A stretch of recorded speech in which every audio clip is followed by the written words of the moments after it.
Hi, it's Team 31. We are going to present Smart Fluids Responsiveness Forecasters, Deep Learning Model for Predicting Fluids Responsiveness for Sepsis Patients.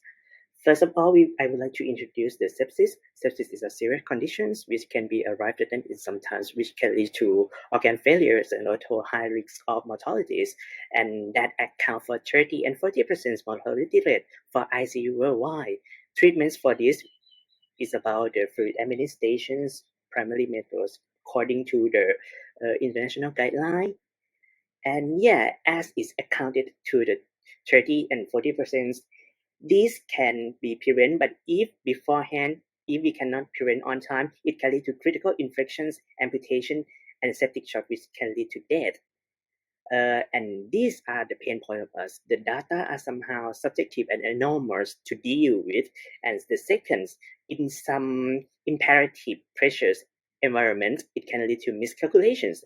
And thus, it is very important to save lives with the decisive decisions. So our question is, which patients with hypertension should we give more fluid, aka fluid responsiveness? So we aim to develop a model to help doctors decide on which patients we need to proceed on the clinical procedures. First, our data preprocessing, we need to extract the relevant data from the MIMIC4 datasets in order to create a fluid responsiveness prediction models. We start by filtering sepsis patients' data from the databanks, which yielded about 60,000 records.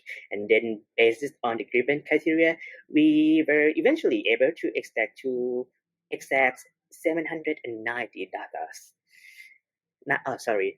798 record. The extracted data consists of three kinds of features, which are basic information for patients, vital signs data, blood chemistry, which are based on the calculated actual levels for each record. Compare the mean blood pressures after the fluid administration to the mean blood pressures at the baseline. Increment of the mean blood pressure by more than 10% is considered as fluid responsiveness, as will be labeled in first tab. 16 features that both the AI and doctors agree that could lead to the comprehensible results, which are like this. And we did a further explorations in this case as well for the waveform analysis, which can be our hope. We discovered that the bio waveform also plays a role with the predictions. We also found out that doctors already know this fact, but doctors also sometimes it's a problem because they don't have enough time to deal with that. So we think it could be really helpful for the doctor to include this kind of data to the model and provide a better situations. Our deep learning model has a lower accuracy than classic machine learnings, range from 63 to 50%. Since we are unfamiliar with MIMIC4 datasets, we didn't have much time to deal with the data outliers and missing data, but our research showed that both systolic blood pressures and also their systolic blood pressures are significant features to classify fluid responsiveness events. As you can see from the previous slide about the limitations of created model, first, the data is still new to us and we don't really have the experience.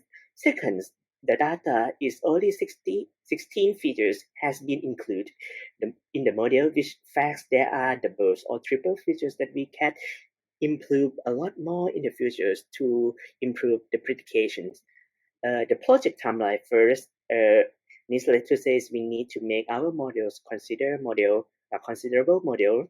Second, we have to test and integrate our AI to an existing hospital platform. This sharing knowledge, we recognize that the problem is an international problem. According to WHO, we would like to share our approach to tackle with this problem and could save millions of lives. So our teams at the end consists of 6 members from Chulalongkorn University, Thailand. Team 31, Smart Fluid Responsiveness Forecaster would like to thank everyone for listening to us, and we hope that our projects can be essential to the further development in the clinical approach and fight for the sepsis. Thank you.